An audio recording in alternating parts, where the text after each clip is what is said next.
Good morning viewers, welcome to PDR news. ఈరోజు morning ఎడిషన్లో మనం వివిధ వార్తాపత్రికల్లో ప్రచురితమైన ప్రధాన అంశాలని ఒకసారి చూద్దాం.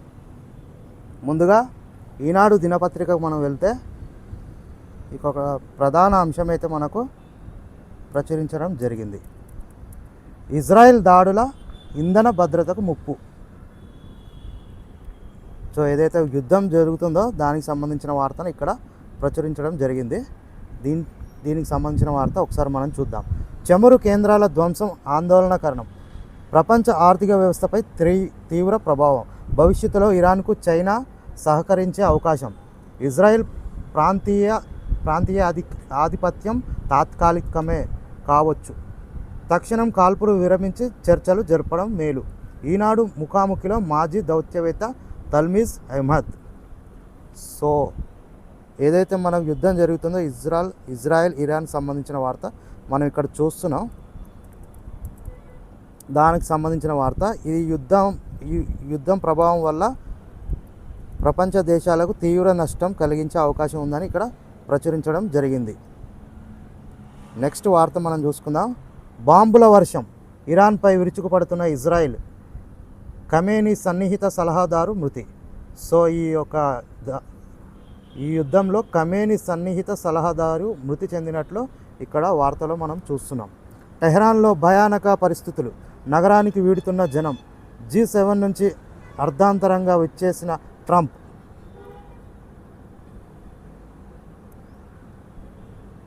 ఇరాన్ బేషరతుగా లొంగిపోవాలని అమెరికా అధ్యక్షుడు. మొస్సాద్ కేంద్ర కార్యాలయంపై ఇరాన్ దాడి. ఉద్రిక్తల తగ్గింపునకు ఐరోపా, అరబ్ దేశాల పిలుపు.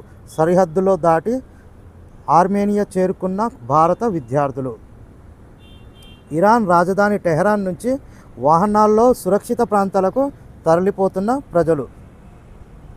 సో యుద్ధం సంబంధించిన వార్త అయితే మనం ఇక్కడ చూస్తున్నాం. ఇరాన్ ఇజ్రాయెల్ మధ్య అయితే తీవ్ర యుద్ధం జరుగుతున్నట్టు ఇక్కడ ప్రచురించడం జరిగింది. నెక్స్ట్ తెలంగాణ విషయానికి వస్తే బనకచర్లపై చర్చిద్దాం రండి.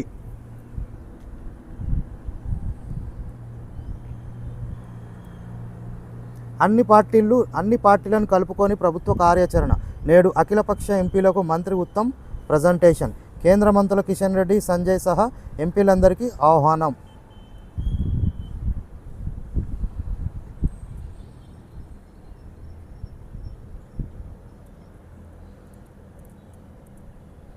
హాజరు కానున్న సీఎం రేవంత్ రెడ్డి. ఏపీ చేపట్టిన గోదావరి బనకచెర్ల అనుసంధాన ప్రాజెక్టుకు కేంద్రం నుంచి అనుమతులు రాకుండా అడ్డుకునేలా అన్ని పార్టీలను కలుపుకొని కార్యాచరణ రూపొందించాలని ప్రభుత్వం నిర్ణయించింది.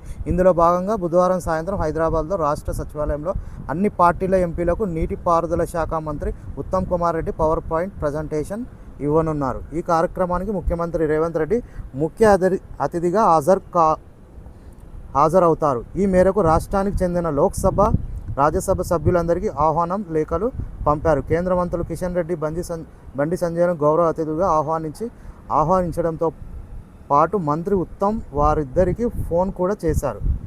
సో ఏదైతే బనకచెర్ల ప్రాజెక్టు గురించి ఈరోజు చర్చించే అవకాశం ఉన్నట్టు తెలంగాణ ప్రభుత్వం అయితే చూస్తుంది. నెక్స్ట్ మనం ఇంకో వార్తకు వెళ్దాం.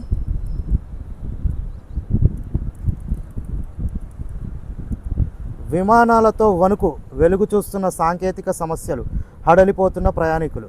ఏదైతే విమానంకు సంబంధించిన వార్త అయితే మనం చూస్తున్నాం. గత కొన్ని రోజులుగా విమాన ప్రమాదాలు జరుగుతున్నాయి. అన్ని విమానాల్లో అయితే తనిఖీలు చేస్తున్నారు. ఏవైనా లోపాలు ఉంటే ఆ విమానాలను రద్దు చేస్తున్నారు. సో దానికి సంబంధించిన వార్త అయితే మనం చూస్తున్నాం. నెక్స్ట్ వార్త. మేడిగడ్డ కుంగిన ఘటనలో 3 వారాల్లోగా సమాధానం ఇవ్వాలని ఆదేశం. సో మేడిగడ్డ ప్రాజెక్టు గురించి ఒక వార్త మనం చూస్తున్నాం. మేడిగడ్డ బ్యారేజ్ కుంగిన ఘటనపై విజిలెన్స్ అండ్ ఎన్ఫోర్స్మెంట్ ఇచ్చిన నివేదికలో అంశాల ఆధారంగా 38 మంది ఇంజనీర్లకు మంగళవారం నీటిపారుదల శాఖ షోకాజ్ నోటీసులు జారీ చేసింది. విజిలెన్స్ నివేదిక పలువురు ఇంజనీర్లతో పాటు నిర్మాణ సంస్థపై క్రిమినల్ ప్రాసిక్యూషన్ సిఫార్సు చేయగా దాన్ని పక్కన పెట్టి అందరిపైన శాఖపరమైన చర్యలకు వీలుగా నోటీసులు ఇచ్చింది.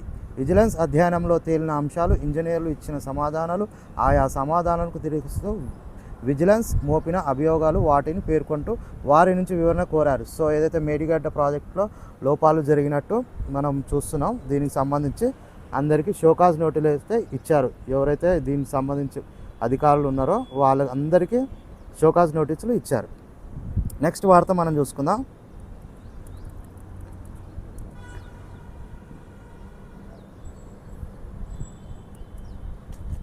మురికి ఘాట్లు సుప్రసిద్ధ బాసర పుణ్యక్షేత్రం సందర్శనకు నిత్యం వేల మంది భక్తులు తరలి వస్తుంటారు.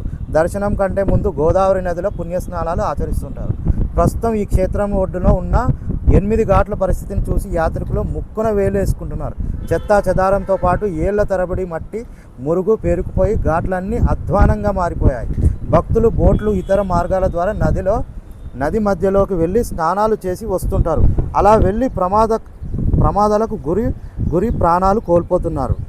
సో ఏదైతే బాసర క్షేత్రం ఉందో అక్కడ మొత్తం పరిస్థితి ఘోరంగా ఉంది. మురికి మొత్తం చేరడంతో భక్తులకు తీవ్ర ఇబ్బంది కలుగుతుంది. అందులో స్నానాలు చేయాలంటే భక్తులు చాలా ఇబ్బంది పడుతున్నారు. దీనికి సంబంధించిన వార్త అయితే మనం చూస్తున్నాం. ఇంకో వార్త చూద్దాం. ఇరుకు చదువులు కొమరం భీం ఆసిఫాబాద్ జిల్లా రెబ్బన మండలం కేంద్రంలో ప్రభుత్వ ప్రాథమిక పాఠశాలలో 1 నుంచి 5 తరగతులు కొనసాగుతున్నాయి. 3 ఉపాధ్యాయులు 44 మంది విద్యార్థులు ఉన్నారు. సొంత భవనంలో నిర్వహిస్తున్న ఈ పాఠశాలలో ఒకే ఒక చిన్న గది ఉంది.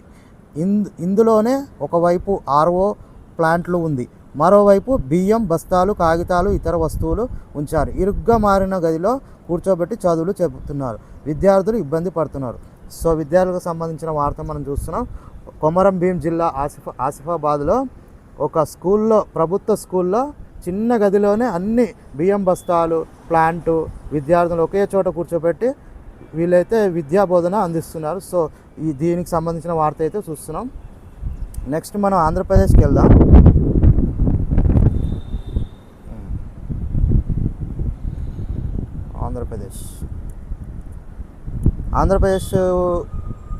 ఆంధ్రప్రదేశ్లో కూడా సేమ్ వార్త. బాంబుల వర్షం, ఇరాన్పై విరుచుకుపడుతున్న ఇజ్రాయెల్. ఇందాక మనం చూసుకున్నాం ఈ వార్త. నెక్స్ట్ మనం ఆంధ్రప్రదేశ్ రాష్ట్రానికి వస్తే సింగిల్ యూజ్ ప్లాస్టిక్ నిషేధం అక్టోబర్ 2 నాటికి 17 కార్పొరేషన్లు అమలు చేయాలి. సర్కులర్ ఎకానమీపై త్వరలో నూతన పాలసీ. 87 పట్టణ ప్రాంతాల్లో 157 రెడ్యూస్ రిలీజ్ రీసైకిల్ సెంటర్లు. ముఖ్యమంత్రి చంద్రబాబు. సో మనం ఏపీకి సంబంధించిన వార్త చూస్తున్నాం. అక్టోబర్ నాటికి 17 కార్పొరేషన్లు అమలు చేయాలి. దీనికి సంబంధించిన వార్త. విశాఖ, విజయవాడలో, తిరుపతి, రాజమహేంద్రవరం సహా మొత్తం 17 కార్పొరేషన్లు ఈ ఏడాది అక్టోబర్ 2 నాటికి సింగిల్ యూజ్ ప్లాస్టిక్లను పూర్తిగా అరికట్టాలి. అంటే ప్లాస్టిక్ నిషేధం గురించి ఇక్కడ మనం వార్త అయితే చూస్తున్నాం. సీఎం చంద్రబాబు ఆదేశించారు. సచివాలయంలో సర్క్యులర్ ఎకానమీపై సీఎం చంద్రబాబు నాయుడు సమీక్ష నిర్వహించారు. ఏదైతే సింగిల్ యూజ్ ప్లాస్టిక్ నిషేధంపై వార్త అయితే మనం చూస్తున్నాం. నెక్స్ట్ వార్త. అమరావతిలో మరో 2 కీలక ప్రాజెక్టులు. కేంద్ర ప్రభుత్వం కార్యాలయకు ఉమ్మడి సెక్రటేరియట్, ఉద్యోగుల గృహ సముదాయం రూపాయలు 2,788 కోట్లతో నిర్మించేందుకు కేంద్రం ఆమోదం. ఇప్పటికే 22.53 ఎకరాలు కేటాయించిన రాష్ట్ర ప్రభుత్వం. అమరావతిలో మరో 2 కీలక ప్రాజెక్టులు రాబోతున్నాయి. దీనికి సంబంధించిన వార్త చూస్తున్నాం. కేంద్ర ప్రభుత్వం కార్యాలయాలకు ఉమ్మడి సెక్రటేరియట్, ఉద్యోగులకు గృహ సముదాయం రూపాయలు 2.787 కోట్లతో నిర్మించేందుకు కేంద్రం ఆమోదించింది. ఇప్పటికే 22.53 ఎకరాలు కేటాయించిన రాష్ట్ర ప్రభుత్వం. సో అమరావతిలో మరో 2 ప్రాజెక్టులు రాబోతున్నాయి. దీనికి సంబంధించిన వార్త చూస్తున్నాం. కేంద్ర ప్రభుత్వం అయితే గ్రీన్ సిగ్నల్ ఇచ్చింది. నెక్స్ట్ వార్త మనం చూస్తున్నాం. చెవిరెడ్డి భాస్కర్ రెడ్డి గురించి.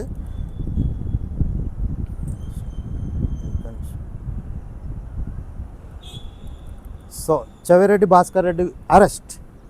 మద్యం కేసులో ఆయన సన్నిహితుడు వెంకటేష్ నాయుడు కూడా శ్రీలంకకు పారిపోతుండగా బెంగళూరు విమానాశ్రయంలో అడ్డగింత. ఇరువురిపై లుకౌట్ సర్క్యులర్ ఉండడంతో సిట్కు సమాచారం. బెంగళూరు వెళ్ళి అరెస్ట్ చేసిన సిట్ అధికారులు. రాజ్ కేసిరెడ్డి నుంచి చెవిరెడ్డికి చేరిన మద్యం ముడుపులు. ఆ సొత్తే గత ఎన్నికల్లో పంపిణీ. రూపాయలు 250 నుంచి 300 కోట్ల వరకు ఇలా తరలిస్తున్నట్లు సిట్ గుర్తింపు. ఈ కేసులో పలువురిని నిందితులుగా చేరుస్తూ నమోదు. సో చెవిరెడ్డి భాస్కర్ రెడ్డిని అయితే అరెస్ట్ చేశారు. నిన్న మద్యం కేసులో ఆయన్ని పోలీసులు అరెస్ట్ చేశారు. బెంగళూరు పారిపోతుండగా సిట్ అధికారులు ఆయన్ని అరెస్ట్ చేశారు. దానికి సంబంధించిన వార్త అయితే మనం చూస్తున్నాం.